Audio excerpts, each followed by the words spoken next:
epic. Alright, we are now in round number 4 of today's tournament. Spawning at the top left. The blue Substrate is going to be played by none other than Amelie. Absolute menace in this community. Regarded as one of the best, but we saw him get wrecked by Neotep. His opponent, a bit of a underdog. The red PHC, it's D-Vulkan. So I've casted 2 of D-Vulkan's games today. The first was against was against Creature of Existence, who wasn't able to deal with his playstyle. He just spammed heaps and heaps of archers, got map control, and Creature was forced to kind of hunker down in his base. But then he versed Neotep in round number 2, and Neotep scattered it out and had a great response. Put some annihilators around the map. He got a lot of drone hives, a lot of Avengers, and just cleaned up the archers and then shoved into D-Vulkan's base before he could actually get the Dreadnoughts. And then, he got the Dreadnoughts out, but by the time that happened, he already lost a lot of the map control, a lot of his income. Neotep was really abusing the lack of mobility for the Dreadnoughts. So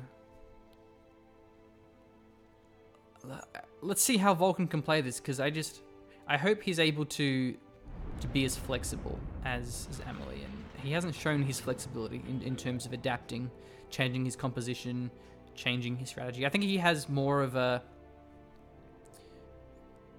really solid strategy that he just does every game on ladder.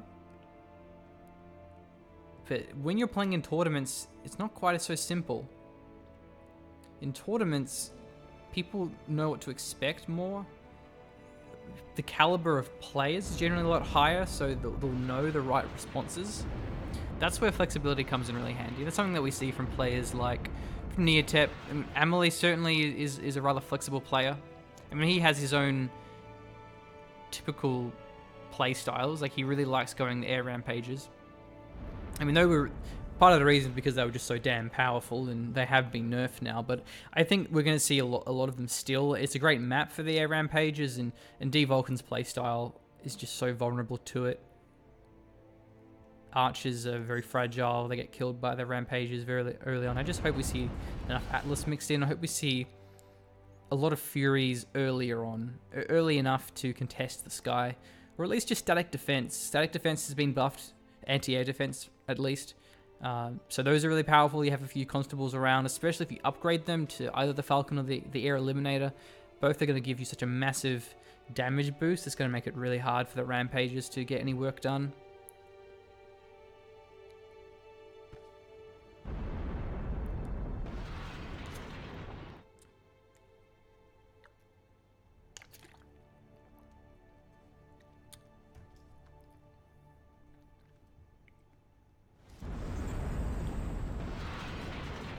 So 3 factories is the staple of D-Vulkan's build. Goes for a quantum relay. This is a great map for amplifiers because you have a triple radioactives right next to your nexus. Any map where you have a triple radioactives close, that's where you really should go amplifier fast. I mean, even the 3 metal is worth saturating after not too long.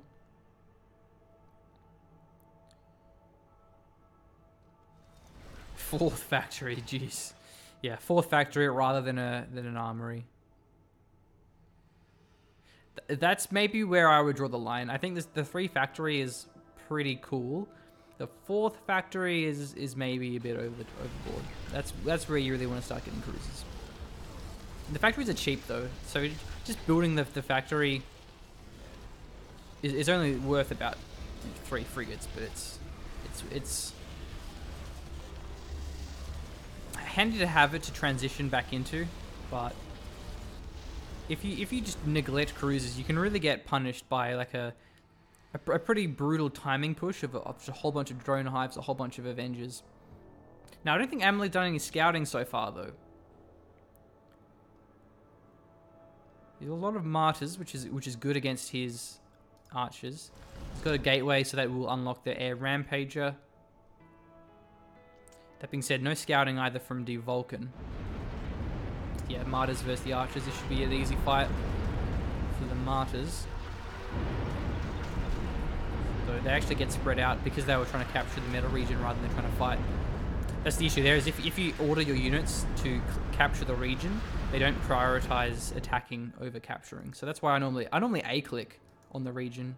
So then they do attack rather than capturing if there are units to attack. But we can see there's a lot of archers that are pretty exposed. Amelie building an aviary now. I think he's going to go straight for a rampager, just given the fact that he's already got the gateway. Yeah, this is where you need to have Atlas frigates mixed in. No, he does have Furies going for his own air transition, so I like to see this. Already building some Furies. Those are going to be crucial to have. Income is pretty much even. Nothing really to write home about. Though Amelie, I'm guessing, has got an amplifier on the way. No amplifier either for Amelie. That surprises me. On this map, I also strongly recommend you get static defense here and the equivalent region, which is this one, because that's a cutoff that connects so much of the bottom left or the top right, and so you can get that harassed with saboteurs, with sentries, and it can really screw up your income. So we're just building, a couple of Smarties, a couple of Annihilators. That's all you need. I mean, one's really enough. Apart from incursion, you want two, just to be extra safe. But I mean, that's a big commitment anyway. Okay, so one Rampager, so really good timing too. He may lose one Extractor here, but he should be able to save most of these just because of that Rampager. Yeah, D-Vulkan should focus down the radioactives. I'm guessing it's just an attack move command though. And, I mean, that's decent. That being said, though, the fact that there was actually a constructor nearby means that he's going to rebuild those immediately. So yeah, this is the weakness of his strategy. He just doesn't mix in the Atlas frigates, the anti-air frigates. I can't harp on about that enough. And I did tell him to after game 2. I was like, bro, you need to mix in some Atlas. Yeah, he's going to get cleaned up here by the drone hives, the Avengers. So can he consolidate? Get his Furies in a good position. Have the Furies protect the Archers. Don't let Amelie take too much of the map because he's getting the top right secured and locked down. Static defense, like just having a Falcon here would do so much. Though he has his own air army too. He's got 5 Marauders. 6 Marauders, in fact. Those are going to be able to shut down this army rather decisively. Killing the Blossom was actually quite beneficial there because now he has no anti-air to thwart his Marauders in this position at least.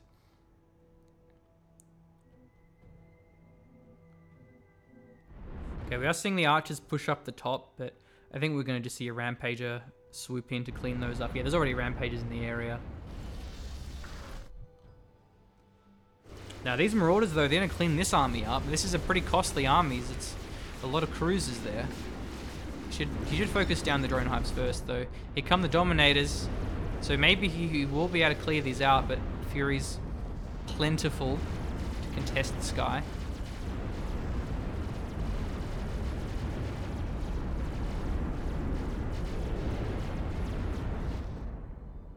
Oh no. Here we go. That one Reaper died. So Amelie now has control of 3 Turanium generators. It's going to give him a bit more income. Whoa, the Rampage is going for the Sky Factories. Oh my god. Calls down the Saboteurs as well. Try to snipe down the Constructors. But there's no attack order there. So they're just sort of hanging in the air. Emergency turrets deployed. It's going to clean those guys up. That was a bold move, which didn't pay off. He lost about 2 Rampages there, and so now looks like air control is pretty securely in the hands of D-Vulkan.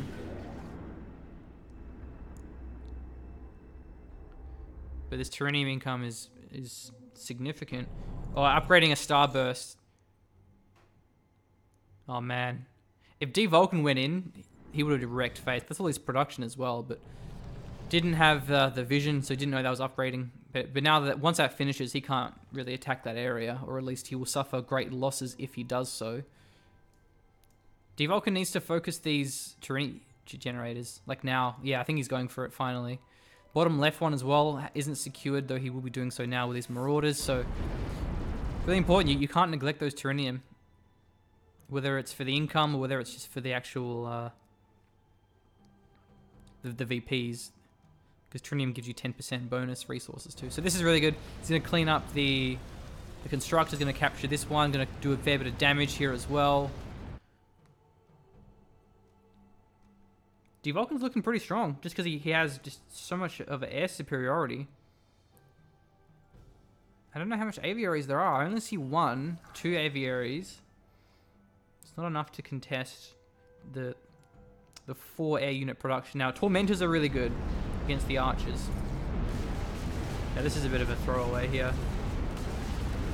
Gets 1 Avenger, that was a bit of a waste, but control of the Tyrannium is now in the hands of D-Vulkan, and the top right, it's taken out a fair bit of metal income. That was an amplifier there as well, so Amelie had invested in that region.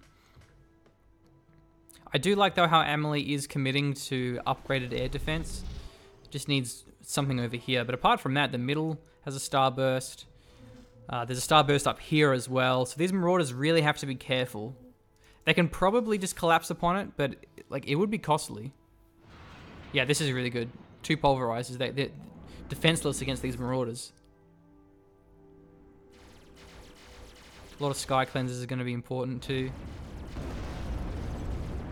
Oh, wow. 3 Rampages getting cleaned up. D-Vulkan is just outmaneuvering Amelie. This is really impressive. Okay, the Starburst. Oh, not quite within range. The Furies flying so close to their imminent demise. Yeah, they can't hang around here.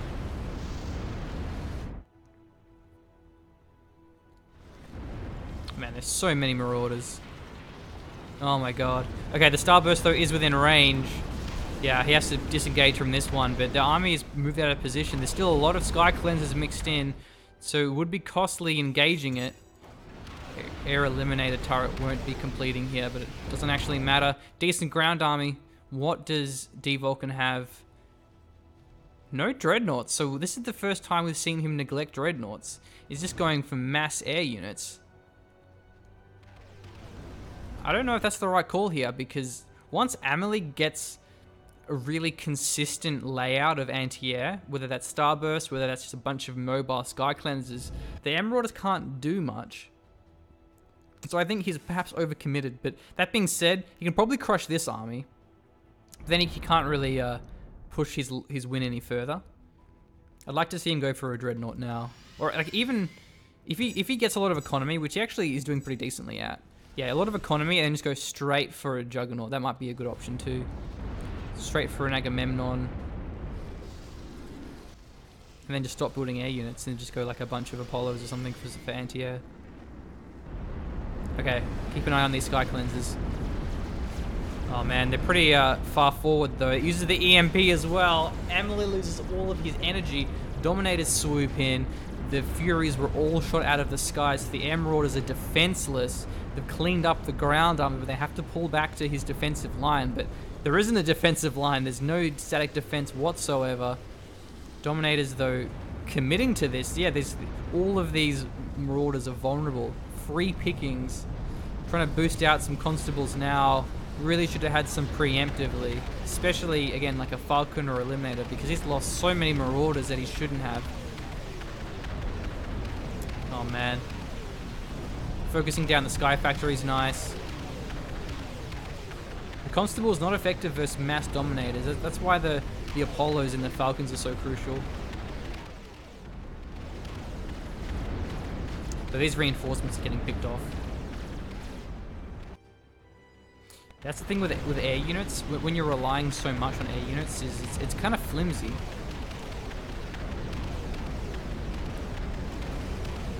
Nice spawn of the Saboteur. Because he cleaned off the, he picked off the emergency turret.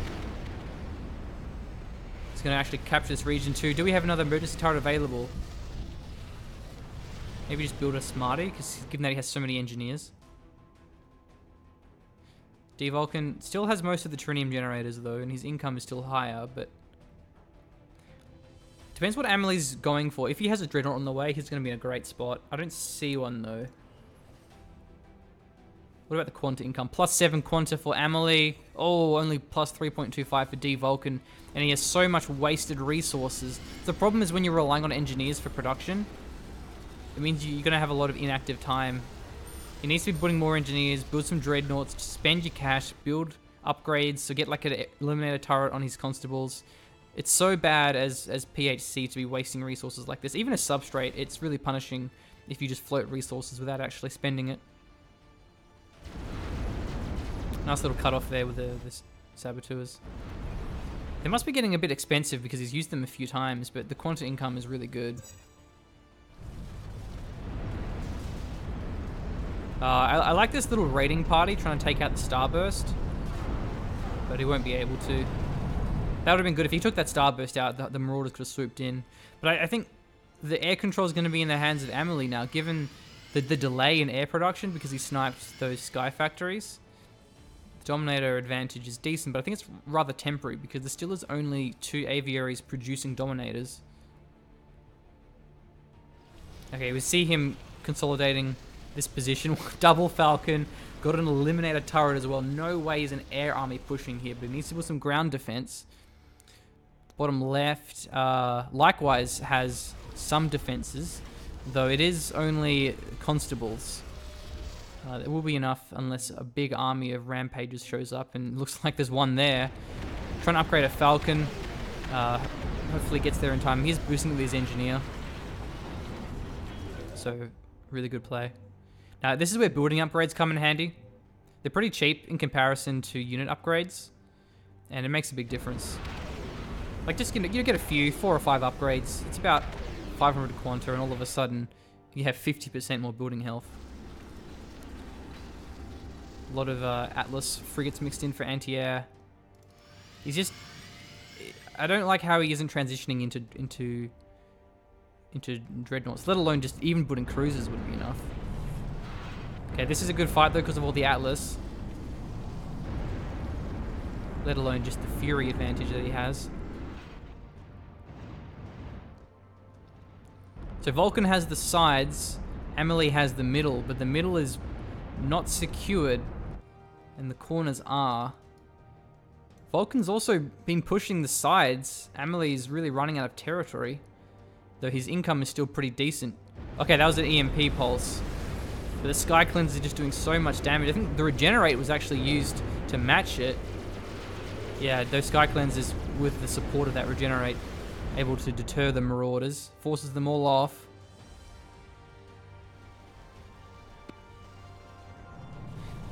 I mean, a Strap Bomber is pretty good versus mass Sky Cleansers because it just does that massive AoE damage. Oh, here's this cutoff. No static defense there, so this Saboteur is going to get the brutal cutoff. And Amelie is taking back the some of the regions. I would like to see him get some more forward Starburst, though. Finally going for a Dread launch.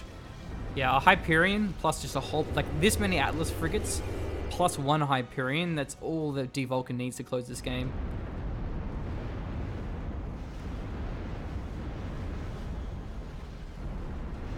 A lot of Rampages, though. They can get a lot of work done. 2 Constables, not quite enough.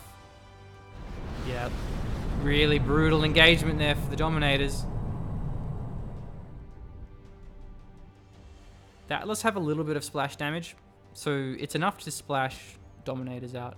Now, if they fly over this Falcon, that's really rough, especially up here. Yeah, now we see Smarties being built too. Nullifiers should also be built as well, just so you don't get hit by an orbital strike. Cleaning out all this region, though. I mean, this isn't currently connected, but it's worth taking out those regions. He could call down an incursion, wow. Okay, pushing through is Amelie. His army is mostly consisting of anti-air, and this Hyperion's about halfway done. Another Saboteur spawn. It's got to be expensive now, but it's worth it to get these cutoffs, and with 10 quanta per second, it's pretty damn good. D-Vulkan's still only on 3.25 quanta. Mass Archer is cleaning this force up. The anti-air is a little bit out of position here. Needs to make sure the Atlas are nearby. There we go. Oh, wow, these rampages. The Atlas are shredding them so quickly.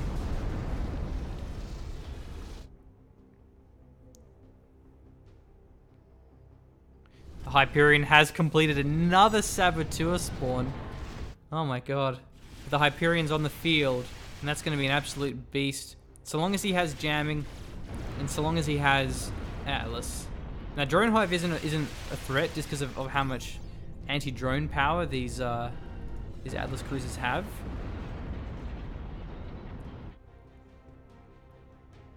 D-Vulkan's running really low on income because he's lost these cutoffs. We should be able to get these back momentarily, and really need to get some defenses there. Like 2 Smarties and a Falcon, and those cutoffs are not going to get taken. Seems that the Hyperion's going along the right side. I don't think that's the best choice. He needs to go for the middle with that. Get these tritium generators. The right side he can take back with an incursion or sentries. Especially this army is shoving forward, and yeah, he's going for the cutoff. This is really smart by Amelie. And the Hyperion is just not where it needs to be. Only 1 constable there for defense. So much air units. Man, this is shaping up to be a really intense game. I think Amelie's going to take this one, though, just because of his continued cutoff pressure. The endless stream of reinforcements. And by now, he must be going for a Dreadnought. Nope. Just more air units, but the fact that he has this huge quanta income is going to be enough to seal it out in the late game. He's going to have access to an orbital strike at some point. The Falcon gets picked off before it finishes. See, the Atlas are really powerful, but they're just slow in comparison to all those air units. Oh, man. Amelie is just completely outmaneuvering D-Vulkan. The frigates are just having to constantly run back and forwards to try and force away these air units. And in some positions there was great anti-air, but just not where we needed them. Like, that's maybe an overcommitment, double Falcon and Eliminator.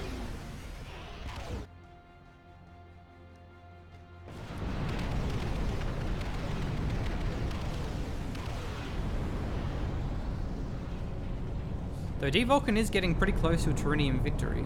He's about 3/4 of the way there. He just needs to consolidate. This region's finally being taken. Amelie has to be careful about the Terrenium. Now, this Hyperion can probably solo this army, because a lot of it's anti-air. Sky Cleansers, Avengers, and Drone Hive. Not very good. Not very good versus the Hyperion. That being said, there's no jamming, so he could be vulnerable to the antimatter detonation. Could do a fair bit of damage, especially given the upgrade advantage. Especially with just the air control. There's no frigates here for anti-air support.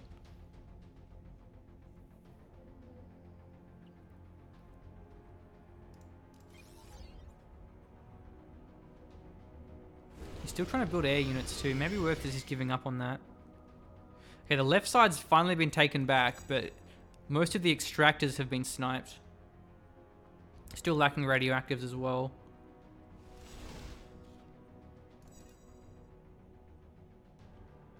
Actually, it's not too bad. It's metal that's limiting him. And yeah, the ground army from Amelie is just avoiding the fight with this Hyperion. He doesn't want to fight this, so this is really smart what he's doing. Meanwhile, Amelie's locking down this sector. He's got forward assemblies. He's going to start sieging. The Destructors can actually attack over the cliff as well. Maybe reach the Nexus. Man. That'd be really, really deadly if you could do that. So, not enough ground defense here.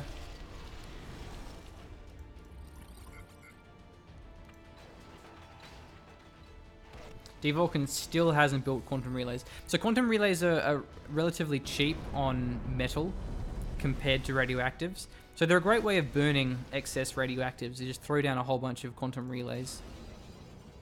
Especially if you're going for a frigate-heavy strategy, then having a lot of amplifiers and a lot of quantum relays can be a good way to stabilize your spending. But the upgrade advantage is going to be massive. Amelie having about 4 times the quanta income. Taking out the sky production is going to be limiting the options a little bit here of what Vulkan can do. It's just a matter of time until he loses control of these Turanium generators. This one's crumbling.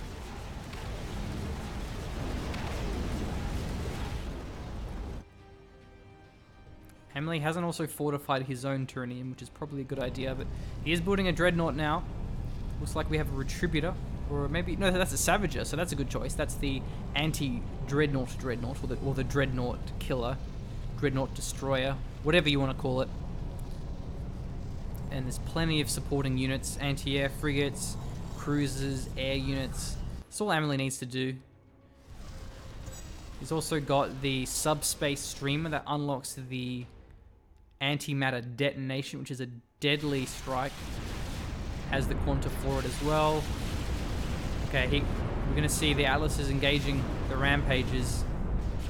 The Rampages should win just because of their sheer numbers, but this is a very costly fight. No, actually, the Dominators weren't shielding the damage. That's what I thought they were going to do. So he will end up losing all of this air army, or at least all the Rampages, if they stick around. Oh no, just kidding. Oh, now the Hyperion is out of support.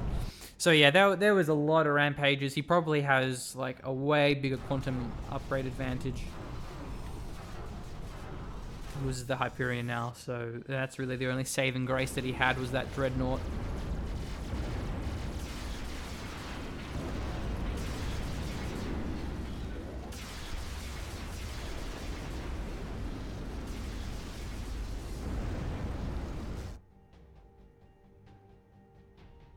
Amelie now getting the Turanium lead, the bottom left being occupied. I mean, this one's secured, but he can just get some artillery cruisers. Yeah, here we go, the Destructor. So that can siege the defenses down. Very long range, so he can take that. Relatively no risk. Oh, we saw a Plasma Storm used, but it doesn't really matter in the end.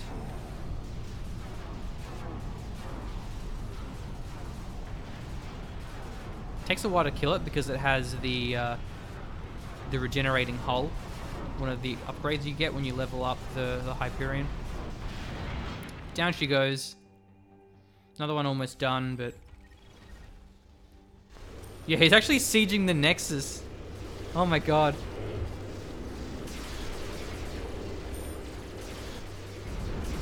The Destructors just have enough range to attack the Nexus over the cliff.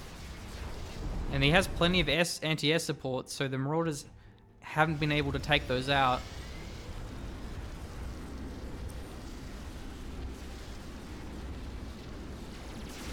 There's about 4 Destructors now, so that's going to be GG. It's going to happen regardless. Air control is in the hands of Amelie. Massive economy lead. Dreadnought almost done. Yeah, GG, well played. That was a really good game by Amelie. And he had a rough start too. There was a while there in the mid game where D-Vulkan had control of the map. He had a Hyperion out. He had air control.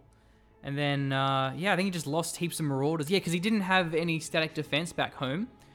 So he lost his Furies, and the Dominators just chased him and just killed like 10, 15 Marauders. And that was real costly. Not to mention, of course, the quantum upgrade advantage was just huge. It's really hard to come back from such a upgrade disparity, which is why you should never neglect building the quantum archives to make sure you have your own upgrade streaming in.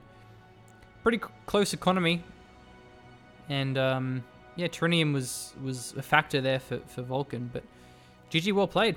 Amelie, I just love how he played that, you know, going for the cutoffs, locking his opponent down. I think, yeah, one of the criticisms of D-Vulkan is he doesn't rely enough on static defense. And a lot of people do over-rely on them. You've got to be careful with them. There's a sweet spot when it comes to static defense. too much and you're just immobile. You're sort of stuck. You can't really do anything.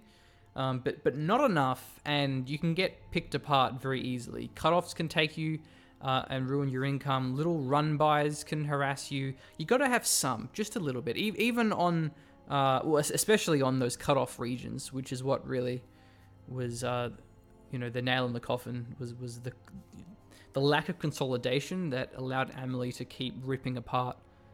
Yeah, Amelie, that was well played. Yeah. Well, anyway, that's going to wrap up this video. Thank you for watching. That was an excellent game. This one will be posted on the Stardock channel live, so subscribe to the Stardock YouTube channel for all Ashes content and announcements if you haven't done so already. My name is Callum McCall, lead designer for Ashes of the Singularity, and I will see you next time. As for the live stream, what do we do, boys? Do we wrap up with a friendly free-for-all?